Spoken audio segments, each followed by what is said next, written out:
Greetings, brethren, and welcome to this Sabbath service for the 26th day of July 2014. It is the 29th, 28th day on the fourth month of, over here, here's the date right there.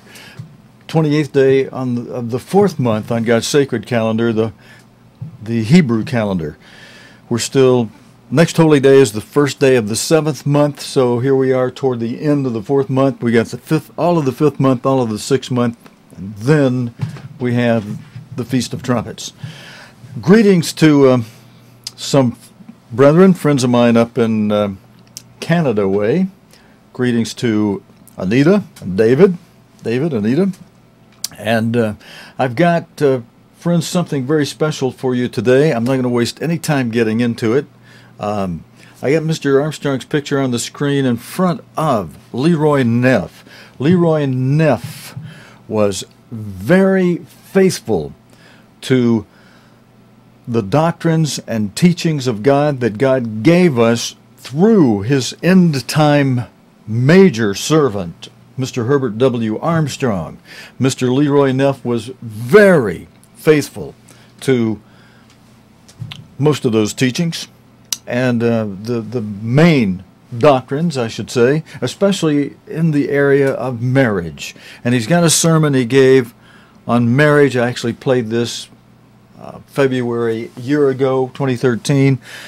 The date bar will show that at the beginning, and then I'm going to switch the date bar over to today's date for this sermon, simple sermon on marriage. And I think we have it queued up and ready to go. And I'm just going to switch over. Mr. Armstrong, I'm going to let you be there when Mr. Neff comes on with this. And here we go. Leroy Neff sermon on marriage.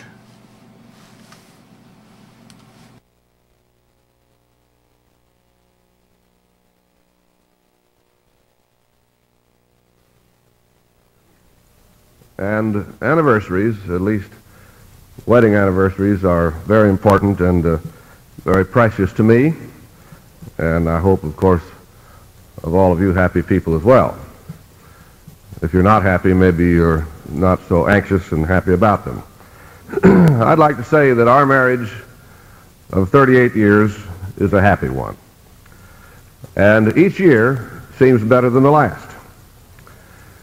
Now, in my ministry and in the 38 years since we've been married, I've noticed, though, that there have been some marriages that have not been as happy as ours has been.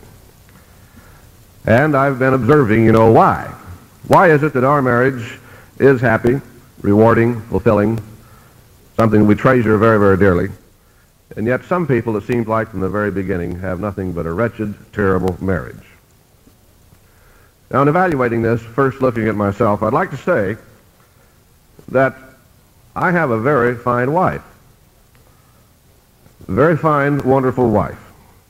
She is very interested in my welfare, my well-being. She's concerned about me in every way. And I'm the second most important thing in her life. And the first important thing, of course, is God. And she does her best to be a good homemaker, a good cook, a good companion, and a good wife. She tries hard to help me and to be a part of my life, my work, and my ministry. And she enjoys being with me. And there have been times over the years when we have had to be with each other 24 hours a day, day after day, week after week, even month after month. I'd like to say that she's pleasant, she's congenial, she's considerate, she's kind. And now I suppose some of you men might say, well, now, if I had a wife like that, well, I would have a happy marriage too. But now let's consider the other side. I also have tried to do my part. I have tried to be a good provider, and I'm very greatly concerned about her welfare. And she is by far the most precious physical thing that I have in this life. Now, you might, some of you, take objection to that, that's something that I have. She belongs to me. Well, let me also say the reverse is so. Yes, she belongs to me, but I belong to her. She is mine, and I am hers, as they say. Now, I want her to be a big part of my life, my work, and my ministry. And I like to be with her, too. And I have enjoyed the times, even when we had to be with each other 24 hours a day, as I said, week in and week out. I try to be pleasant. I try to be kind. I try to be considerate to her. Now, there's one basic ingredient in our marriage that I think that has made it successful, and also that has made it lasting. And by saying these things, I hope you think that it has not all been a bed of roses. It has not always been easy. It has not always been pleasant. But it has been a very successful, and as I said, a very rewarding, a very fulfilling, a very happy marriage. But that basic ingredient that I think that we have that many do not have is that we both want to give of ourselves to the other. And it's not a matter of seeing what we can get or what we can take from the other. Now, when we married 38 years ago, and I might confess that I believe I was about 19, or not quite 19 years old. When we were married 38 years ago, we believed that it was going to be for life. We believed that it was for better or worse, or in sickness or in health. And I don't know what the minister said. I suppose the next day I probably couldn't have told you what he said, but I think we said I do or I will or something similar to that. We remember the occasion, but not the exact words that were mentioned. But over those 38 years, we have gone through those very things. We have gone through the times that were better, and we have gone through the times that were worse. We have gone through the times when we had poverty for years, and we were in want, at least at times. And also, we have gone through times of plenty. We have gone through periods of health, and we have gone through periods of sickness for both of us. And I can remember quite a number of occasions when I sincerely thought that the chances were very good that my wife would never see the morning.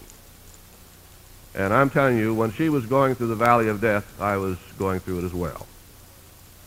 And possibly if one comes close to death in a marriage, the other can realize then more easily how precious the sick one is and how terrible it would be to lose the other.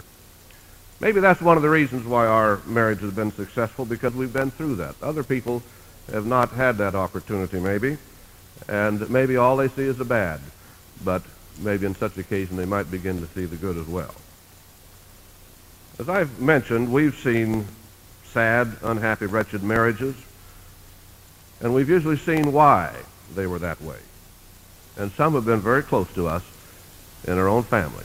And when your own family is going through difficulties of this kind, it's very traumatic for everyone, not just for the husband and the wife, but for the parents and for the children and for all others. And we have gone through that.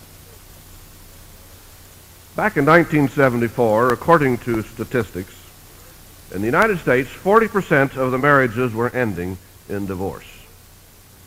I don't know what the figures are since that time. I would presume they're greater.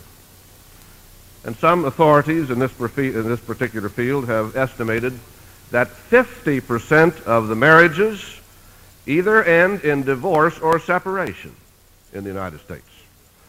And, of course, in some places, sometimes they have just as many marriages as they have divorces.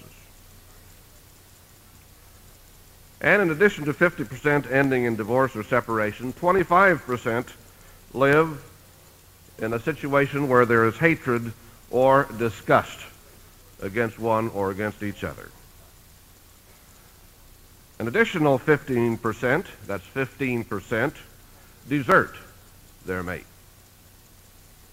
That leaves 5 to 10% apparently of successful marriages in the United States. That's sort of one of those read 'em and weep figures.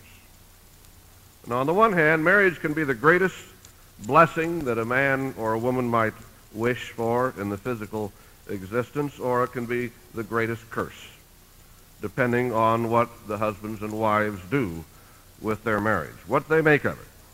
And sadly, too many are cursed, and the reason, of course, is that they are violating the basic laws of God relating to marriage. I remember when I was young, my best friend's father said one time, he says, "I can't get along with my wife, and I can't get along without her." And I suppose that's the story of a lot of marriages. Can't get along with and can't get along without. How sad. One has said in regard to marriage, it begins with a prince kissing an angel. It ends with a bald-headed man looking across the table at a fat woman.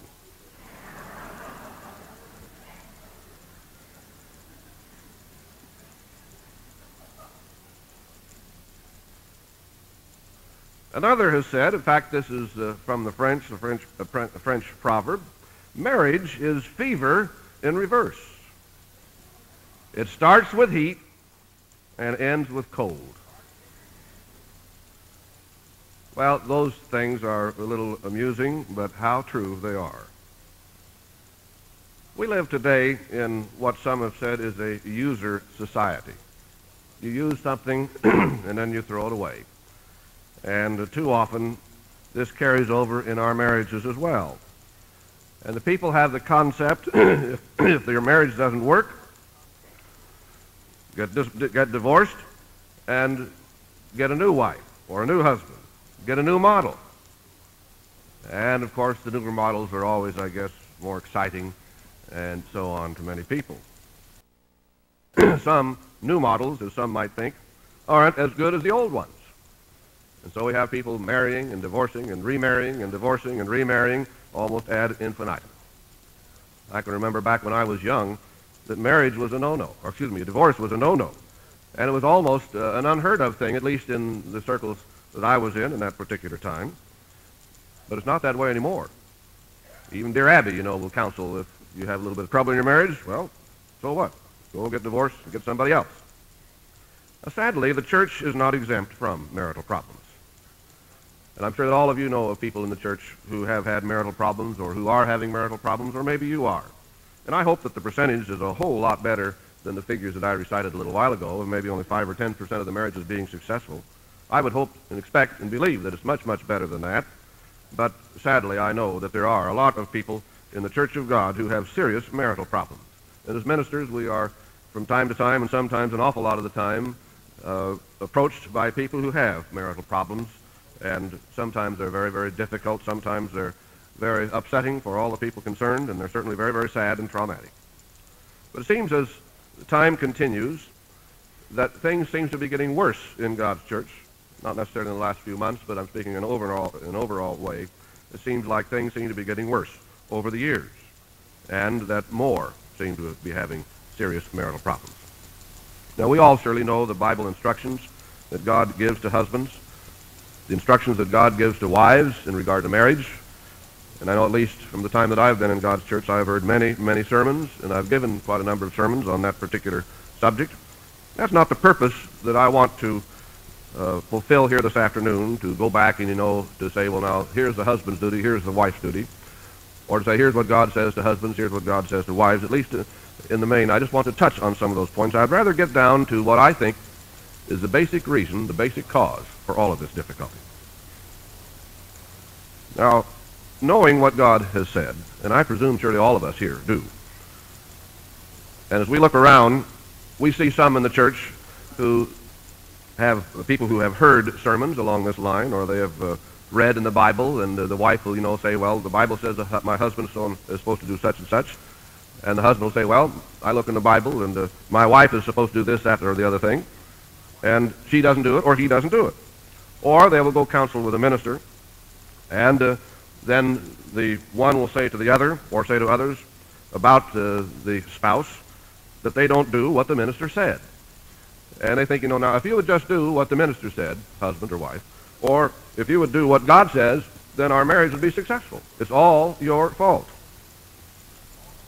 And so we have problems, and so often, it's the other person's fault.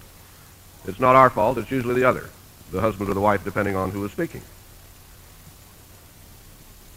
And it seems like some of the problems and some of the faults are unsolvable.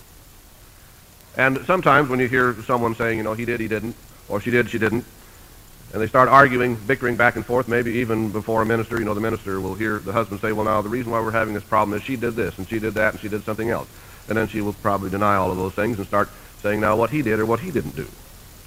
And I suppose that in order to solve some of those problems, if you were going to deal with the little problems that they bring, would require a Solomon, a modern Solomon, and that modern Solomon would have to have full-time duty to decide who is right in every single occasion, to find out who is right, who is wrong, to be there, to be the judge, and to be a referee, you might say, to find out who is wrong in all of those things. And that, of course, is not going to be the solution to problems in marriage. Because all of these little things that people harp about are really evidence of much deeper faults and problems. And I want to, as I said a little bit earlier, want to get to the basic problems that bring all of this about. Because these problems, the little things, the little complaints, and of course they aren't so very little when they're told, it seems, these are evidence rather, of much deeper faults. So often, people who are having marital problems, they get into shouting matches or fights. I'll put that in quotes because maybe they aren't literal knockdown, drag-out, and sometimes they are. But whether it's a shouting match or whether it's a fight, it requires two people. There's a very familiar proverb that surely you're all aware of. I won't turn there, but Proverbs 15:1, that says, a soft answer turns away wrath, but grievous words stir up anger. And I think that works in most cases, but I've heard some even say, even when I give a soft answer, it doesn't solve the problem. Now, if you're having marital problems, or if you know of someone who is having marital problems, you or the other person probably thinks that something is wrong with the spouse. I mentioned that a little bit earlier. You know, it's usually the other person's fault. It's not usually our fault. But I'd like to ask you wives, what do you want in a husband?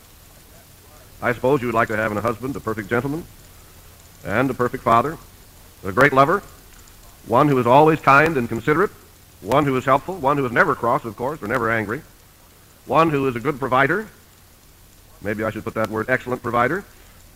Industrious, very concerned about the home and its upkeep, and of course taking care of those things. Dependable, predictable, well-groomed, beautiful, handsome, ad infinitum. Now I suppose the wives would like to have this, or I mean the husband would like to have this as a wife. He'd like to have, of course, a perfect lady. Maybe I should put the next one first, and a great lover. A wife who is kind, who is considerate, who is gentle, who is domestic, an excellent cook, of course, and housekeeper, always appropriately or neatly dressed, always ravishingly beautiful, and I suppose just like she was on the wedding day. Now, what such people want is perfection in a mate. You know, they want to have the perfect wife or the perfect husband. Actually, what they want is something that does not exist. All of you have heard or heard of Mr. Armstrong's comments over the years, particularly in past years in his marriage to Loma Dillon Armstrong, who died some years ago. Mr. Armstrong, on many occasions, praised and complimented his wife publicly. He did this quite often before the church, I believe in his autobiography, and also privately and personally. And I think some thought, well, Mr. Armstrong married the perfect wife, and so of course he would have a happy marriage. But on one occasion, I didn't hear this personally, but someone else recounted it to me, Mr. Armstrong said, well, if I would have emphasized the negative things about my wife, people would think she was a very poor wife. And it seems like people who are having marital difficulties, they're emphasizing the bad things, and they don't say very much about the good things. I'll have a little bit more to say about that a little later. Now, you will never find perfection in a spouse. You know, I think I have a wonderful wife, but she's not perfect. I think she's about as imperfect as I am. And I suspect that you also, whoever you are, husband or wife, that your spouse is just about as imperfect as you are. None of us are perfect. And yet some of us, I think, are looking for perfection in our spouse without being perfect ourselves.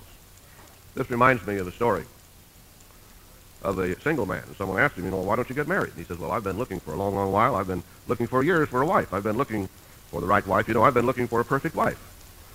And he says something like this. He says, you know, I've concluded that there are none. And so he remained single. Now, he would have been the perfect catch, the perfect husband, but there were no people on earth, I guess, to match that.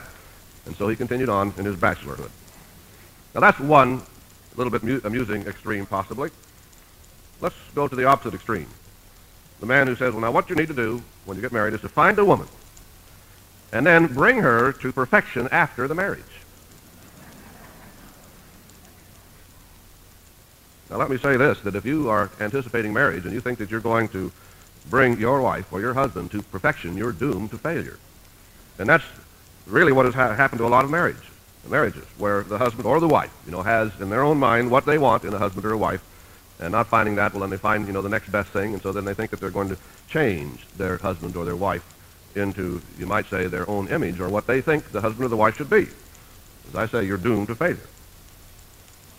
Now, I guess we want our spouse, or at least many do, to be perfect. At least our idea of perfection, and as I said just a moment ago, in other words, to make the spouse over in our own image, to our likes or our dislikes. Do what we want so that the spouse will do what we want, when we want, and how we want. And that just doesn't work because, you see, each one of us is a unique individual. Each one of us is totally different from every other human being, as far as I would understand and believe, a different human being than has walked this earth or ever will. Now, they say, I don't know who they are, but anyway, they say that everyone has a different fingerprint. And I guess we all have different toe prints, if we would take them. And we're all different. I never cease to be amazed as I travel a lot and visit a lot of churches and a lot of people and see people in my travels of how different people are. And I have never seen any yet that, as far as I know, we're exactly alike. And even twins, are not exactly alike. There are differences. And yet we, sometimes in a spouse, want to have someone that's just the way we want them to be rather than the way they are. We're all unique individuals, and we ought to realize that, accept that, and treat them like the individual they are, made in the image of God, with the same opportunity to attain eternal life as we have. I think some of us may look down on the wife or maybe the husband and think that we have a better in with God, that we maybe are already saved or already practically in God's kingdom. Maybe we have one foot already in God's kingdom, and then the poor spouse, is sort of on a lesser plane. But we all have the same opportunity to attain eternal life. We're all God's servants, and we need to realize that we're all in the same plane, we're all in the same boat, and we're not, a step above the other. I'd like to read here to you a little bit from a small book that we have over here in our college bookstore, and I'm sure that many of you are familiar with it. Probably a lot of you have read this book, little book, Letters to Karen. Now, there are also some others for the man's point of view that the same author wrote, Letters to Philip. And I wanted to read just one very short letter here, just a page and a half, on page 33 of this particular book, Letters to Karen. And this now is a book on keeping love in marriage, and it's by Charlie Shedd.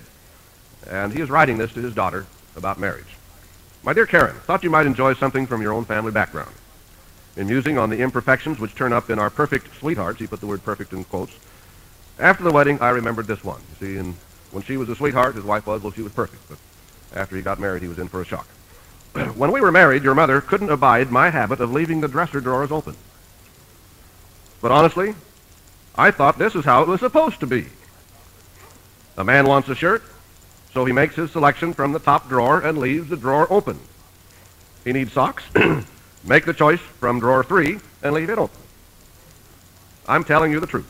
I thought that closing drawers was one reason God created woman. My mother had been closing dresser drawers behind me for 22 years. But in less than 22 hours, I discovered that my new bride simply couldn't tolerate this utter thoughtlessness. I'm almost embarrassed to tell you what sent me into tantrums in her behavior. I discovered to my horror that this beautiful creature I was tied to forever had a horrendous habit. She squeezed the toothpaste tube in the middle rather than carefully rolling it from the bottom. You see, there are some things that you might not find out about your intended before marriage. Because, you never could know that how she squeezed the toothpaste or what she or he did in regard to the shelves or in regard to the drawers. Why did she do this awful thing? Because she had always squeezed it that way. Her family couldn't care less about toothpaste tubes. But they did care about drawers. For them, closing drawers was a symbol of things done decently and in order. It also had another meaning. It signified that each member of the household was being considerate of every other member. Of course, it all seems silly now. This, incidentally, is another of the nice things life has a way of doing for us. It makes things look funny from a distance, which were anything but that, close up. I hope you'll have a million laughs as you open up the clown rooms inside yourselves. And yours for fun, Dad. Now, the next page continues, and I'll read another 2 or 3 pages in the next little letter or chapter. My dear Karen, high on the list of happy marriages which your mother and I have known is a union between Bob and Helen. On the surface, they seem to have little in common. Bob is a pusher, she is retiring. He is the life of the party. You would usually find her in the shadows, but they are radiantly in love. We noticed it first at a banquet while some visiting speaker was giving his address. Part of the time they held hands. Now and then they looked at each other with a sly smile as if they were reading loud and clear some silent message between them. Then one night we were invited to dinner at their house. You would have loved it. He went to the kitchen a couple of times, and I heard him ask if there was anything he could do. Imagine asking a wife, is there anything I could do? Once she said, no thanks, honey, take it easy. The next time she let him pour the water. When we went to the table, he held her chair, and then of all things, he served her first. I don't know what the etiquette books say about this, but my guess is it wouldn't have shamed him one bit. And she didn't protest. She sat there glowing as if this was the way to do things and wasn't life wonderful. And it was. The whole dinner was a thing of beauty. Several times in the conversation, he asked her opinion on some subject and even listened while she told what she thought about it. When the meal was finished, he rose to help her clear the table. After dinner, while he and I were alone in the den, I asked to find out more about this. Bob, I said, you and Helen seem so perfectly adjusted to each other. I've watched you for some time now, and I think it's great. I see so many unhappy marriages. Do you have any secrets I might pass on to others? He laughed a bit, but more in hesitation than embarrassment. In a few moments, he recited a story, which I think is classic. We had a terrible time when we were first married, he began. And I might say, in my marriage, the hardest time we had was in our first year. I don't know why it was, but it seemed like living with Grandma didn't work out very well. My grandma. Well, we didn't live with her, but we rented an apartment, and her apartment was right next to us. It was her apartment, by the way. She owned the apartment house. And so we had our problems. We've all had our problems as far as that's concerned, but I hope that the things I'll say today will help us to solve those problems. So anyway, so we had a terrible time when we were first married. In fact, we even talked about calling it quits. Then we read something that gave us an idea. We decided to make a list of all the things we didn't like about each other. Of course, it was hard, but Helen gave me hers, and I gave her mine. I presume the list was pretty long, if it's like most marriages. It was pretty rough reading, what she said about him. Some of the things we had never said out loud or shared in any way. Next, we did something which might seem foolish, so I hope you won't laugh. We went to the trash basket in the backyard and burned those 2 lists of bad things. We watched them go up in smoke and put our arms around each other for the first time in a long while. Then we went back into the house and made a list of all the good things we could dig up about each other. This took some time since we were pretty down on our marriage. But we kept at it, and when we finished, we did another thing which might look silly. Come on back in the bedroom and I'll show you. It was a neat room, lots of light, and a happy spread on the big old bed from Grandma's house. But at the focal point in that bedroom wall, there were 2 plain maple frames. And in them, what do you suppose? In one was a list of the good things Helen could see in Bob. In the other was his scribbled list of her virtues. That's all there was. Just 2 scratchy lists behind glass.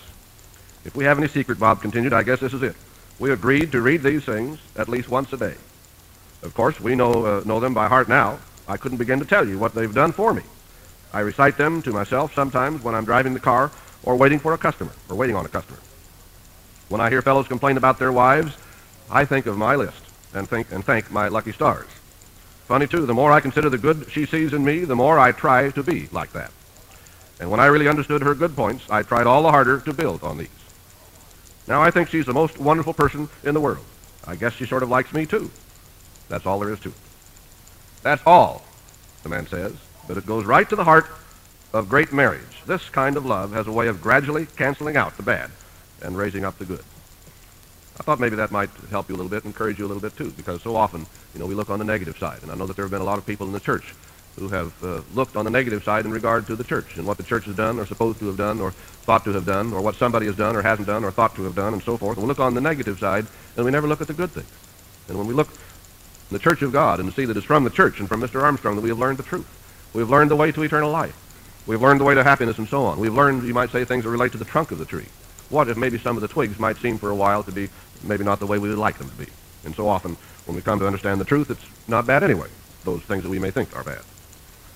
Now, in marriages, it's common to say that there are three principal sources of problems. Now, there are others, but here are the three major ones of why marriages supposedly do not succeed. One is communication. The husband and wife can't communicate. Number two is sex. And number three, finances. I'd like to make some brief comments now about both of these, or all three of these. First, in regard to communication. Some years ago, I guess it was about 10 years ago now, one of the departments that I was responsible for in Big Sandy had a couple men in the department who never could get along. This wasn't in a marriage, of course, but it brings out a point that I want to emphasize. The one man came to me and he says, this other man, he says, he won't communicate. And so obviously they couldn't get along because this other fellow wouldn't communicate with him. Well, it was some weeks after that the other fellow came to me complaining about the first man. He says, well, the problem in this department is, and the reason why we can't get along, why we're having all these problems, is he won't communicate. Now, they both thought the other had the same problem. Communications, whether it's in business or whether it's between two individuals or whether it's in marriage, is a two-way street. And if you're going to be a good communicator, you have to be a good listener. How is the other person going to communicate to you if you don't listen? And so listening is just about as much, communicating is just about as much listening as it is talking. But most of us, we think of it as the other way around. Well, communication is when I talk to somebody else, not when they talk to me. And so it is in marriage. The husband wants to do all the talking, he wants to do all the saying, he wants to run everything, or maybe the wife does. It requires, as I said, as much listening as talking. It requires patience to see the other person's point of view. And we, whether we're a husband or a wife, need to understand the point of view of our spouse. Now, why is the problem? Why is there a problem in communication between husbands and wives? Usually one, or maybe both, do not want to hear or to consider the other person's point of view, the other person's problem. And they do not want to change or to conform. And they are not willing to go halfway when, of course, there is disagreement on a particular point. When it gets right down, though, to the basic reason why communications is a problem, it's because of selfishness on the part of one or on the part of both. We can put it a different way, and that is to want to get instead of to give. Usually, the problems that we see in others are the very problems that we have, and I have seen that so many times. And I have thought a number of times when people have complained, and I've heard them complain about the church or about Mr. Armstrong or about somebody else, and usually the things that they are accusing or complaining about, they themselves are guilty of. And so it is in marriage so often that one person is complaining about the husband or the wife, really they're guilty of the very same thing that they're accusing the other of. So it gets down, in my estimation, to one basic principle, that the reason why people have difficulty in communicating in marriage is because of selfishness on their part. The second thing I mentioned was sex. Now, why are there problems in regard to sex? Of course, these are very large subjects. I can't say very much about them, but just to touch on one or two aspects of it. Now, a problem often comes as far as the husband is concerned because, whether he realizes it or not, he wants to gratify himself, he wants to satisfy himself. He is not considerate of his wife. He is not kind with her and patient. I'm thinking now in relation specifically to sex. He is not wanting to give or to share with his wife. He just wants to take. He just wants to get. He just wants to receive. And she is, as so many say, just a, quote, sex object. Now, from the wife's point of view, or maybe I should say the husband's point of view in looking at the wife, that maybe she refuses to use the old King James term, but I'm sure you all understand. She may refuse her, quote, conjugal dues. 1 Corinthians 7, of course, mentions that. And so she may punish or reward her husband and use sex then, as you might call it, a weapon, but use it anyway in a marriage to get what she wants. In other words, she is selling or refusing to sell herself. We call it by a sort of an ugly word. Otherwise, we don't think of it so much in marriage, but it's called prostitution. And in a sense, I think sometimes we have that in marriage, where the wife, is selling herself. How cheap.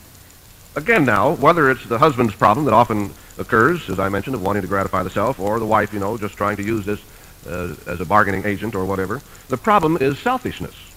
The problem is to get, what can I get from my husband? What can I get from my wife? I want to get this, I want to get that, rather than give. The third major problem that I mentioned was finances. And it seems like so often nowadays, people can't make ends meet. The outgo exceeds the income. And this is a common problem. And whether you make $1,000 or $10,000 or $100,000 or $1 million a year, at least for many people, it's not enough. Some think, if I could just have a 30% increase, or a 10%, or a 50% increase, that would solve my problems, the financial problems. But it doesn't. If you can't get by on what you have, if you had twice as much, you wouldn't get by on that either. Anyway, people can't make ends meet. They don't have the dollars that they want to do what they want. And oftentimes this is, because the husband doesn't make as much as the Joneses do, or Mr. Jones, or he doesn't make as much as someone else. Or maybe one or both spouses, might be the husband, might be the wife, or might be both of them, spend money on things that the other one does not think the money should be spent on. And in some cases, it's a matter of trying to keep up with the Joneses with maybe a salary that is not equal to the Joneses. But again, what is the basic problem?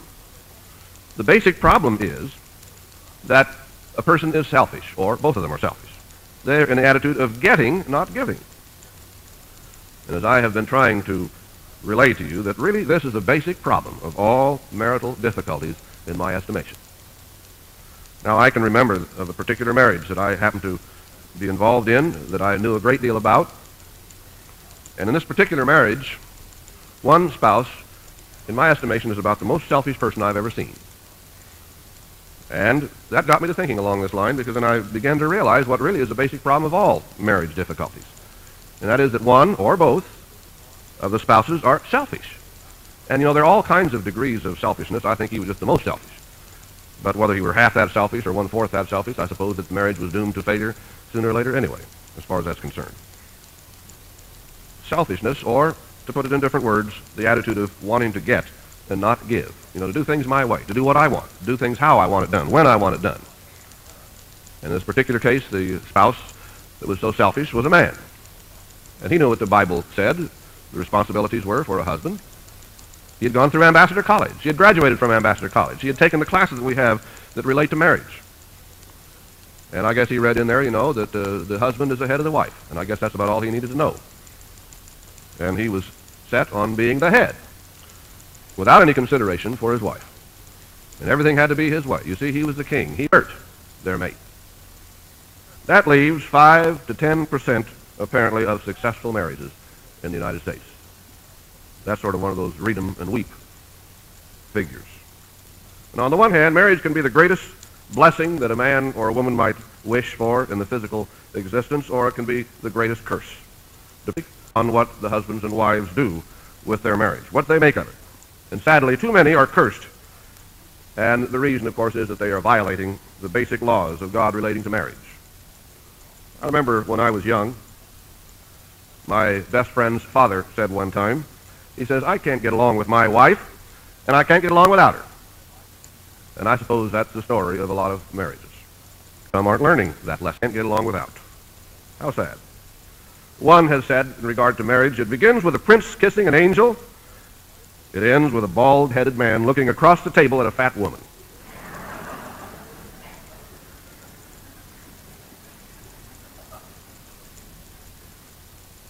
Another has said, in fact, this is from the French proverb, marriage is fever. It's like this. It starts with heat and ends with cold. Well, those things are a little amusing, but how true they are. We live today in what some have said is a user society. You use something and then you throw it away. And too often, this carries over in our marriages as well. And the people have the concept, if their marriage doesn't work, opposite way of love. And get a new wife or a new husband. Get a new model. And of course, the newer models are always, I guess, more exciting and so on to many people. But sadly, some new models, as some might think, aren't as good as the old ones. And so we have people marrying and divorcing and remarrying and divorcing and remarrying, all marrying almost ad infinitum. I can remember back when I was young that marriage was a no-no, or questionably, it was a no-no. And it was almost an unheard of thing, at least in the circles that I was in that particular time. But it's not that way anymore. Even dear Abby, will counsel if you have a little bit of trouble in your marriage, well, so what? Go get divorced and get somebody else. Now, sadly, the church is not exempt from marital problems. And I'm sure that all of you know of people in the church who have had marital problems or who are having marital problems, or maybe you are. We've had telecasts on this subject a lot better than the figures that I recited a little while ago, and maybe only 5 or 10% of the marriages being successful. I would hope and expect and believe that it's much, much better than that. But sadly, I know that there are a lot of people in the Church of God who have serious marital problems. And as ministers, we are, from time to time, and sometimes an awful lot of the time, approached by people who have marital problems, and sometimes they're very, very difficult, sometimes they're very upset, and it seems concerned, and they're certainly very, very sad and traumatic. But it seems as time continues that things seem to be getting worse in God's church, not necessarily in the last few months, but I'm speaking in an overall way. It seems like things seem to be getting worse over the years, and that more seem to be having serious marital problems. Now, we all surely know the Bible instructions that God gives to husbands, the instructions that God gives to wives in regard to marriage. And I know, at least from the time that I've been in God's church, I've heard many, many sermons, and I've given quite a number of sermons on that particular subject.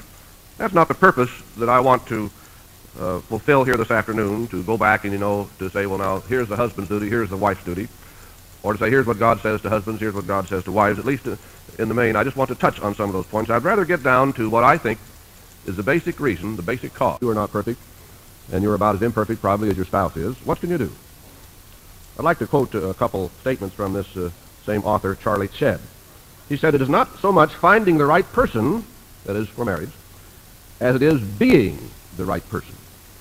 I want to repeat that. It is not so much finding the right person. There's a great deal of emphasis on that, and I think there should be. That if you're going to marry, be sure you find the right person. But he says it's not so much finding the right person as it is being the right person. To put it a little differently, one person said, quoted in this particular, from this particular author, he says, "I was operating under the delusion that I needed a new husband." Here is a woman now, and she was operating under the delusion, since the marriage was failing, that she needed a new husband. Then one day it occurred to me that perhaps my husband needed a new wife. Now, do you realize that if your husband or your wife has a problem of selfishness, they are not doing their part, that you can't change them one bit? And, of course, one reason why some marriages fail is because one tries to make over the other in their own image, and it's doomed to failure. There is only one person that you can change, and there is only one person I can change. You can only change you, and I can only change me. And, of course, we're going to have a lot of help from God in order to change ourselves. You can't change your spouse, but you can change yourself. And so often when people are having marital problems, maybe the wife will say, well, I won't change until he does. Or he will say, I won't change until she does. Well, now that's an impasse, and it leads to nowhere. If you're going to wait for the other person to make a change, you're doomed to failure. There is an old proverb that says, this is not in the Bible, where one is wise, two are happy. Now, you can't change the other person, and maybe they're stupid, and maybe they're unwise, and maybe they're selfish. You can't change that person. But if you are wise, if you apply the biblical principles, if you change your life, then maybe two can become happy. Maybe the spouse will see, well, my wife or husband here is really trying to do well, showing love and kindness and consideration. Maybe it'll be catching, and maybe they will learn the same lesson. So what we need to do, if we are having problems, is to make ourselves over, to change, to make self-improvement, or you might say to get on a drive of self-improvement, to do our part. I know so often in the work of God we find that people want to do somebody else's job. They think the other person isn't doing the job the way it ought to be done. And we would like to change that particular person. Well, of course, they're not our servant. They don't work for us. They work for somebody else. And yet, we're dissatisfied with what they're doing or what they're not doing. And so we're critical of that. But we can't change them. All we can do is do the best job we can. And let God take care of the other person. And maybe we need to do a little bit of that in marriage as well. The wife or the husband isn't doing the way they ought to do. Well, then we need to make the change. Do our part. That's really all we can do. Do our part and let God take care of it. So we need to make changes so that we will fulfill the purposes that God gave in marriage. And if we have time, maybe I'll read just briefly a few verses that relate to all of this. We need to make those changes in our lives and try to please our spouse, try to give, try to perform whatever our responsibility is, whether we're a husband or a wife, to be kind, to be considerate, to be merciful, to be forgiving, to do special things, do little things maybe that would indicate to the other person our concern for them and our love for them, and that we are on the giving rather on the getting way. I remember very well that when I was a boy, my grandmother told me in regard to her relationship with my grandfather, she says, we have a bear in the house. We have a bear, B-E-A-R, in the house. I didn't know what she meant. She says, well, he has to bear with me and I have to bear with him. Let's put it another way. People say, well, marriage is a 50-50 proposition. You go halfway and the other person goes halfway. Why not go 100% of the way? Why not go all the way? Rather than just going half the way and say, well, now I've done my half. I've done my part. Now you better do yours. We need to be a healer of family ills. Maybe we need, some of us who are having marital problems, I'm thinking now of a husband, to go back and do the first works. By that I mean go back and court your wife. How did you win your wife to start with? You've lost her possibly, or at least you think you have, or at least the marriage is going to pot. Well, why don't you go back and act like you did when you were trying to get her to marry you? You know, be a lover, even physically, but not the kind probably that you have been, otherwise maybe you wouldn't be having these problems. Have a second honeymoon. And I don't mean, just a week or 2 weeks or a month. Try to have a perpetual honeymoon. Now, when my wife and I went on our honeymoon, we were gone 3 days. That was quite a honeymoon, I guess, back in those times. At least it seemed like it was quite a while. And sometimes someone will hear that my wife and I are going to go somewhere or do something, just the two of us, and all day sort of light up, oh, you can have a second honeymoon. Well, we've been on a honeymoon for a long while. It didn't end with those 3 days.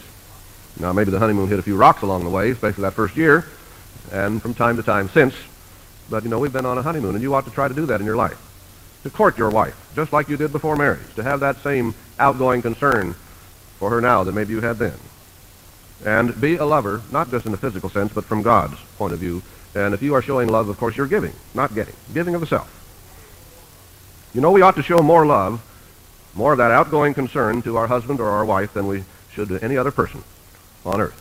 And that's one thing that Mr. Armstrong emphasized over the years that I thought was a very valuable thing to know. And he was saying how that some wives dress up beautifully to go out to the public, and then they maybe look like a hag or whatever at home. It ought to be the other way around, as far as that's concerned. Some people treat other people with deference, with politeness, with respect and kindness, and then they treat their mate like a mongrel dog. It should not be that way. Now let's turn, just in a few closing minutes here, to a couple scriptures, a couple very basic scriptures on the subject of marriage. At least the first one is, and the second one you might not have thought of in this way, but I'd like to apply it in regard to marriage. First, Ephesians 5. Ephesians 5 and verse 22. Wives, be subject to your husbands. Now, a lot of men really like that. And that means, wife, you are a lower life form than I am. You are the slave. Now, that sounds amusing, but I'm telling you it's a terrible tragedy in some of our families, because this is the attitude that some husbands have. Notice verse 21. I purposely started on verse 22. In the Revised Standard Version, and I'm reading from that, the paragraph starts with verse 21. And what does that say?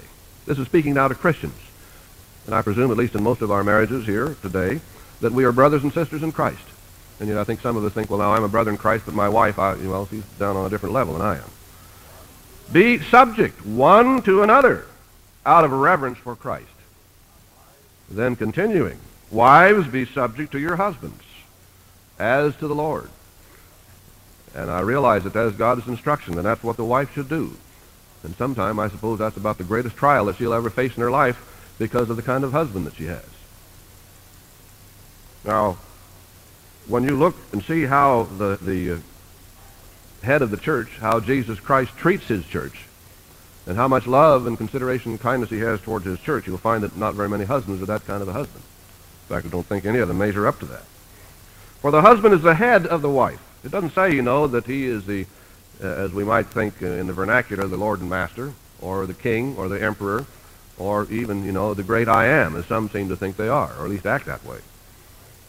For the husband is the head of the wife, as Christ is the head of the church, his body, and is himself its Savior. You see, Christ is going to save the church. Sadly, a lot of husbands are not saving their wives, they're destroying them. As the church is subject to Christ, so let wives also be subject in everything to their husbands. And again, a lot of husbands really delight in this verse, and they'd like to close the Bible right there. Husbands, love your wives. Now, what does it mean to love your wife? It means to have outgoing concern, to be on the giving rather than the getting. And in sadly too many cases, it's the other way around. The husband, is going to get all he can out of his wife. She's going to scrub the floors and scrub the pots and pans and shine his shoes, and I could go on, I suppose, and say a lot of other things maybe that some husbands think their wives ought to do.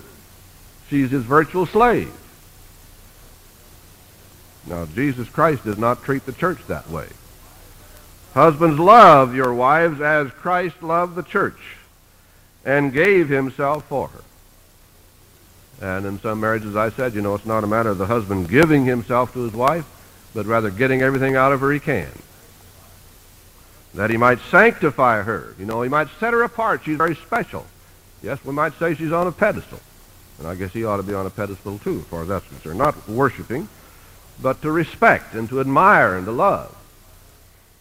That he might sanctify her, having cleansed her by the washing of water with the word. That he might present the church to himself in splendor, without spot or wrinkle or any such thing, that she might be holy and without blemish.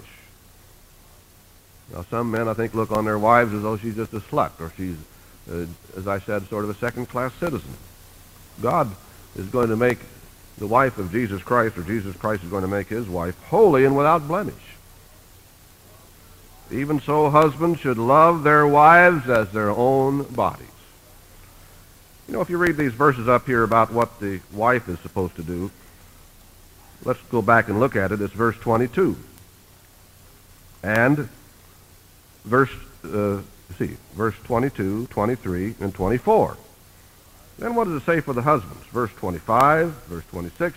You might say for several verses here now, it goes on and tells the husband what he ought to do. And I think the greatest fault, at least in those marriages where I have been involved, the greatest fault has lain with the husband in the church. God has more instruction for us, brethren, as husbands in here. And I think the greater responsibility of making the marriage work is on our shoulders. And some have miserably failed. Now, let's pick it up in verse 28 again. Even so, husbands should love their wives as their own bodies. He who loves his wife loves himself. For no man ever hates his own flesh, but it seems like some would hate their wives, but nourishes and cherishes it, as Christ does the church, because we are members of his body. For this reason, a man shall leave his father and mother and be joined to his wife, and the two shall become one. This is a great mystery, and I take it to mean Christ and the church, but he's applying a physical thing in a spiritual way, and it applies to both. However, let each one of you love his wife as himself, and let the wife see that she respects her husband. Now, let's turn back a little way to 1 Corinthians. 1 Corinthians chapter 13. You all know what chapter 13 is. That's what we call the love chapter of the Bible. And when we look for a definition of love, here it is, starting in verse 4. And I would like to apply this today in regard to our marriages. Whether we're husband or wife, we're supposed to love. And people talk a lot about love. You know, I love my wife, I love my husband. And supposedly that's one of the reasons, or the main reason why people get married. Because they love the other party. Now, if we really love the other person, here then is a description of what we feel, what we do, how we act towards the other, towards the spouse. Love is patient. Here is a problem, of course, in many marriages, where the husband or the wife is impatient with the other. And kind, and some are very unkind towards the other. Love is not jealous or boastful.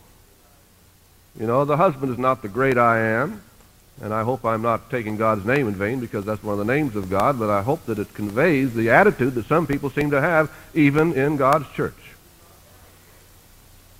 It is not arrogant, and some of us are arrogant towards our spouse, or rude. Love does not insist on its own way. It is not irritable or resentful. It does not rejoice at wrong, but rejoices in the right. Love bears all things, or put up with all circumstances, I guess we might say. Believes all things. I think that might relate to having the positive approach rather than the negative approach. Hopes all things, and endures all things. That's what real love is, brethren. And we ought to show that kind of love in our marriage.